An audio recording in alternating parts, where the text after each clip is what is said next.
Bienvenida a Mónica Muñoz Nájar, economista de la Red de Estudios para el Desarrollo. Mónica, buen lunes. ¿Cómo están? Buen lunes, Mabel, Jorge, así es. Buenos días. ¿Cómo están? Muy bien. Espero que hayan tenido un buen fin de semana. Empezando con energía y por supuesto siempre queriendo escuchar tu análisis sobre algunas situaciones que son muy difíciles para nuestro país y una de esas situaciones es el nivel de pobreza. ¿Cómo estamos después de 2 años de pandemia respecto a la pobreza?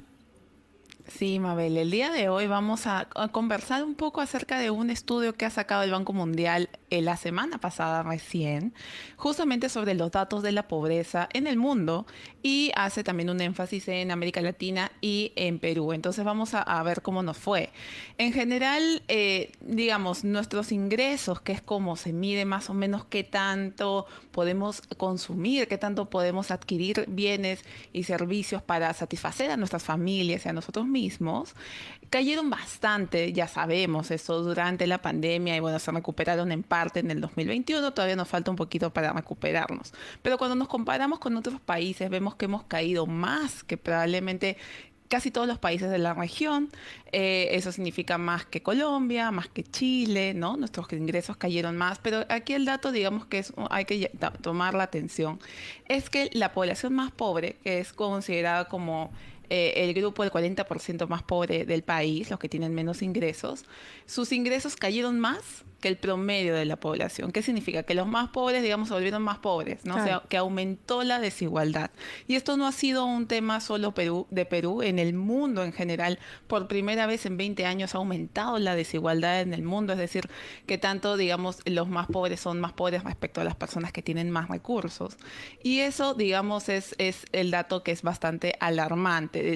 La tragedia de la pandemia no ha sido, digamos, en todo el tema de salud, sino en términos económicos, incremento de la desigualdad. Y teniendo en cuenta, Mónica, que hay un buen porcentaje de ese dinero que va a la alimentación, pues afecta, ¿no? Sin duda, el estado de nutrición de los niños, de los adultos mayores.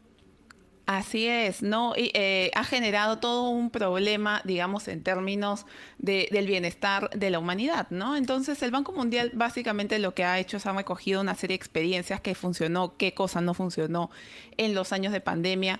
Perú, dentro de todo, se considera que hizo un trabajo para aliviar al menos ese tema de la pobreza relativamente bueno, en el sentido de que dio muchísima ayuda gubernamental. Tenemos mucha más ayuda gubernamental que otros países. Por ejemplo, en Perú casi el 60% de hogares recibió apoyo por parte del gobierno. En Colombia eso solo es 40%, en México solo es 30%.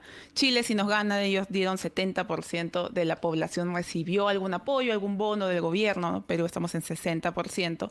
Entonces, digamos, estamos como ahí en la parte más alta del apoyo que dio el gobierno, pero justamente lo tuvo que dar porque la población peruana es muy vulnerable. Aquí el problema es la pobreza, pero no olvidemos la vulnerabilidad, que lo hemos comentado antes en este espacio.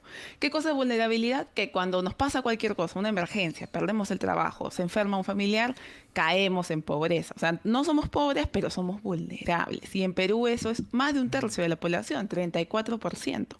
Entonces, justamente la recomendación es hay que atender obviamente la pobreza. Para eso hay que hacer un rediseño de los programas sociales en las zonas urbanas. En este momento se anunció ya hace unos meses que se iba a rediseñar juntos, que se iba a ampliar, se ha dado más presupuesto para el próximo año, pero hasta ahora no sabemos muy bien cómo se va a atender esa nueva pobreza urbana, esa gente vulnerable en las ciudades, ¿no? Porque no solamente es en el campo.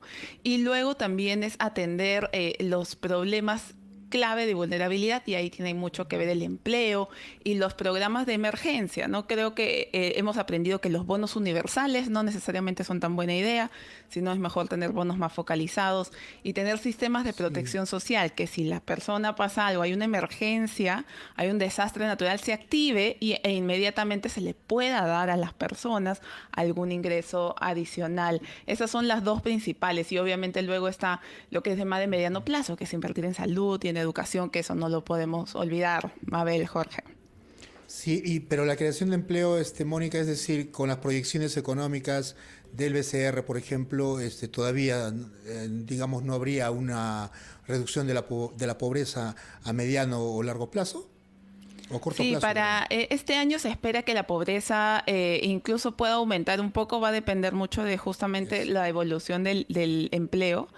Esperamos que no, pero el tema de la inflación fuerte, lo caro que están todos los alimentos, nos va a afectar de todas formas como población. Y como tú señalas, ¿no? No estamos creciendo lo suficiente, estamos en esta trampa de crecimiento bajo, en la cual no nos permite crecer lo suficiente para generar más empleo y para salir efectivamente de la pobreza. Mónica, muchas gracias por compartir tu comentario esta mañana con los oyentes de RPP. Buenos días. Nos vemos.